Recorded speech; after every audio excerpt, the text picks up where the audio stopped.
کہ ہے کیا، پھر پڑھنے میں بھی مزہ آتا ہے، پھر وقت گزرنے میں بھی پتہ نہیں چلتا، اور جب مزہ نہ آیا ہو پھر پڑھنے میں مزہ نہیں آتا۔ اچھا یہ بتائیں، جب معافی کر دیا تو سارے دفعے مٹا دیے، سارے کیس ختم، سب فائلیں بند؟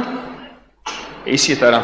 ہمارے اوپر فقر ہے، فاقہ ہے، غربت ہے، تنگ دستی ہے، بیماریاں ہیں، بے اولادی ہے، پریشانی ہے، کوئی دنیا کا ناممکن کیس اٹکا ہوا ہے، ناممکن مسئلہ ہماری زندگی میں الجھا ہوا ہے، کوئی زندگی کی ایسی پریشانی جسے ہمارے مطابق بس اب صرف موت ہی مٹا سکتی ہے، یقین جانیے آیت کریمہ پکڑ کے سارے ایسے نظام کو بہترین کر، کیوں؟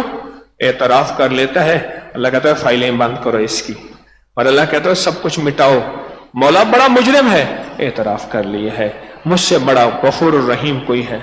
مجھے سندھ میں ایک ہندو ملا، کہنے لگا اپنے مسلمانوں سے کہو قرآن پڑھیں، میں آیت کریمہ پڑھتا ہوں، جو چاہتا ہوں ہو جاتا ہے۔ مجھے ہندو نے کہا، اڈیرو لال میں ٹنڈو آدم سے آگے اڈیرو لال ہے،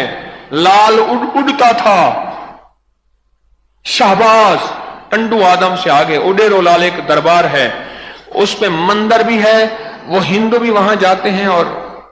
مسلمان بھی۔ وہاں ایک ہندو ملا، اسے پتا چلا کہ یہ